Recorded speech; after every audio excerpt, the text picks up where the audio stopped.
comme l'Ukraine, qui était tout le dernier espoir des Européens, les portes sont fermées parce qu'ils ne voyaient pas, il n'y aura rien. Les Européens, qu'ils oublient, ils ont tout perdu en Ukraine.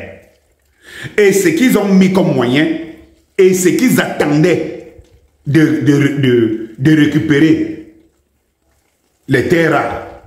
Leur seul accès reste dans le Congo. Donc le Congo va de plus en plus mal parce que le seul accès qui reste aux Européens, c'est le Congo. Il faut que vous compreniez les enjeux, qu'au-delà de voir que on dit les rebelles posent, il faut comprendre. Et donc, la seule façon pour les Congolais, tant que Tshisekedi est là, le Congo sera phagocyté. Je suis en train de vous le dire. Et wait and see, comme je dis toujours, quand on ne me croit pas. Il faut chasser Tshisekedi. Parce que Tshisekedi est pris au piège. Tshisekedi, il ne peut rien contre ses maîtres.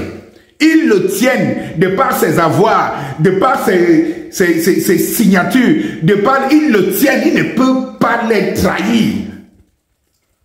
Il faut donc chasser Tshisekedi pour que les grandes forces qui sont des alliés africains puissent repousser, finir même, détruire même le Rwanda, qui restera une menace pour le Congo. Très chers frères et sœurs, nord, sud, de l'est à l'ouest, bonjour, bonsoir. Permettez-moi de vous faire cette vidéo. Vous entendez le bruit derrière, c'est la pluie. Et c'est la première pluie depuis novembre qui tombe de ce côté. Eh bien, je m'aimerais vous dire, revenons un peu en Afrique pour voir la situation qui se passe au Congo. Vous savez qu'il est annoncé que le M23 de Rwanda a pris Bukavu. Donc, les gars progressent. Ce qui est encore sidérant et marrant, c'est qu'on ne comprend pas comment le Grand Congo, imaginez le Grand Cameroun être envahi, annexé des villes être annexé par le petit Gabon. Il y a quand même quelque chose d'incompréhensible, d'intolérable, quelque chose qui ne passe pas dans les oreilles des gens. Mais comme je dis toujours, chaque peuple mérite les gouvernants qu'ils ont. Parce que le Congo, c'est depuis 30 ans, et puis depuis toujours, que ces ressources minières sont. Mais les Congolais vivaient comme si, bon, c'est ceux qui étaient victimes dans les zones qui avaient des problèmes. Le reste du Congo, on danse. Ils ont le malheur d'avoir élu, et je ne sais même pas si on l'a élu, mais on élit toujours, parce que lorsqu'on réussit à corrompre les gens, et c'est pour ça que j'interpelle ici, parfois chez moi, dans mon pays au Cameroun, j'interpelle les gens en leur disant, n'écoutez pas les politiciens. N'écoutez pas les politiciens. Parce qu'en fait, les politiciens, vous ne savez pas là où ils puisent leur langage, qui les finance, pour atteindre quel objectif. Vous voyez que Félix Tshisekedi rentre au Congo. Il était où? En Allemagne. Il est toujours dans les pays qui sont derrière, effectivement, derrière le Rwanda. Comprenez que Félix Tshisekedi fait partie de l'établissement des impérialistes. C'est-à-dire que c'est le bébé des impérialistes. Alors, c'est très flagrant quand les Occidentaux, les Européens, signent un contrat d'exploitation minière avec le Rwanda, et on comprenait que tout allait déclencher. Il me semble que Tshisekedi était déjà au pouvoir. Félix Tshisekedi était au pouvoir. Mais qu'est-ce qu'il pouvait faire? Non, seulement endormir les Congolais. Les endormir tout le temps et tout le temps. Leur vendre le rêve, alors qu'il savait qu'il passe son temps dans ces chancelleries qui effectivement sont des receleurs des minéraux congolais. Oui, mes chers frères et sœurs, je crois que la première réaction que les Congolais devraient avoir, c'est de se soulever contre Félix Tshisekedi. Et que rapidement, quelqu'un qui n'est pas de l'établissement prenne le pouvoir. Il faut un soulèvement en RDC. Parce que on ne peut pas perdre une partie essentielle de l'Afrique. Vous savez, les Occidentaux ont dit qu'ils faisaient la guerre à la Russie uniquement parce qu'ils estimaient que la partie de l'Ukraine était essentielle et vitale. Malheureusement, ils sont visés par les États-Unis. Il faut que les Africains sachent que le Congo est comme le poumon de l'Afrique qui bat. Le Congo pèse en termes de terres rares. C'est que toute l'Europe,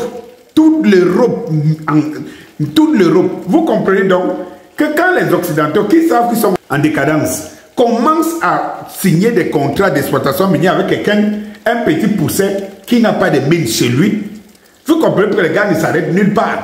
Ils avaient espoir le Congo, l'Ukraine et puis le Congo. Dès que les portes de l'Ukraine sont en train de les fermer, il faut comprendre que ces gars ne lâcheront rien du Congo. Donc Félix Tshisekedi n'est pas l'homme de la situation.